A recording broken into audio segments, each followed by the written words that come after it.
So I'm here at what's known as the Ford property in Fouke, Arkansas, and behind me is where the legendary tale of the Fords who were attacked at their home occurred. Now, the home has long since been torn down, but this was the actual property where this all happened. The Legend of Boggy Creek is undoubtedly one of the most influential and successful films on the subject of Bigfoot ever made. When it debuted in 1972, it was an instant hit. Lines of people wrapped around the block, waiting to get into a small theater in Texarkana, where it was first shown. The movie dramatized sensational real-life sightings of a creature that had been reported for decades in the swampy woodlands surrounding the small town of Fouke, Arkansas. And that's what made it successful and frightening, especially the climactic scene where two families moved to Fouke and began to experience terrifying encounters with a hairy, upright animal that would become known as the Fouke Monster. Before the events were recreated in the Legend of Boggy Creek movie, however, they were documented by the Texarkana Gazette newspaper. This really happened. The Ford sighting is one of the most memorable ones, if not the seminal sighting of the Fouke Monster, one that people remember so vividly from the Legend of Boggy Creek. And it's surreal to imagine that all that took place in reality right here on this property behind me. During the last week of April in 1971, two families moved to a small rental home located at the north end of Fouke on Highway 71. The families were Don and Patricia Ford and their 4 children, and Charles and Elizabeth Taylor, who didn't have any children.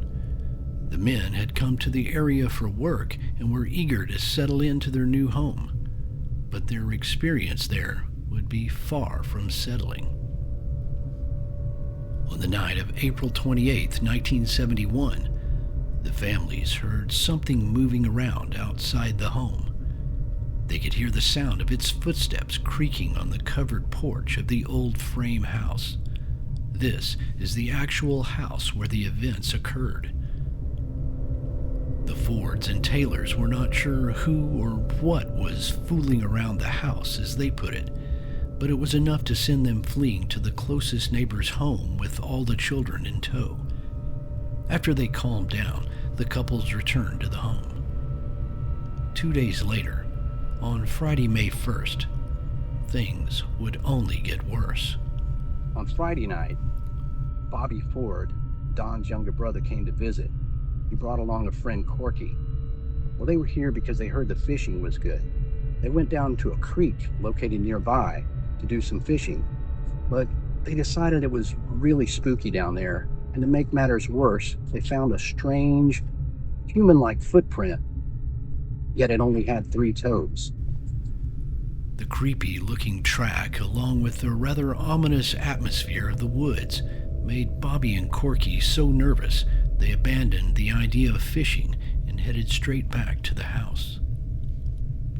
Later that night, the mysterious visitor returned. This time it tried to get into the home. The frightened family stayed inside until whatever the thing was eventually left. The following night, Saturday, May 2nd, Bobby Ford was using the bathroom when the thing suddenly appeared at the window. He immediately abandoned his business and ran into the living room. Elizabeth Taylor was sitting on the couch in the living room when she saw the curtain moving at an open window.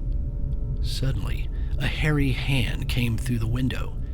Its eyes flashed briefly, reflecting red in the glow of the interior light. Bobby was sitting in a chair holding a butcher's knife. When the hand came through the window, he grabbed Elizabeth and threw her on the floor in an effort to protect her. However, the thing did not try to gain entrance through the window. When Don and Charles became aware of the situation, they grabbed a flashlight and a shotgun and rushed out the front door. Bobby followed close behind. The 3 men saw a large, hairy animal running to the back of the house. They estimated it was about 7 feet tall and about 3 feet wide across the chest. He was running upright on 2 legs. One of them shot at it, but missed. Don, Charles, and Bobby went back inside the house and placed a call to the Fouke Constable, Ernest Walraven. The constable arrived at around 12:30 a.m. and searched the area around the house. He found no evidence of the intruder, but he decided to leave another shotgun and a powerful flashlight just in case it returned. He then bid the families good night and drove off. It wasn't long until the thing returned, this time kicking in the back door as it tried to get inside the house. This time they were ready for it. They went out the front door. They had 2 shotguns and 2 flashlights. They started shooting at this thing. It took off into the woods, running on 2 legs. Well, about that time, they decided we may have hit it, so let's get down off the porch and look around to see if we see a body or some blood. And so they did. So Don Ford, Bobby Ford, and Charles Taylor were looking around when all of a sudden back at the house, they heard the women scream. Bobby turned and headed back to the house to check on the girls while Don and Charles continued to look around.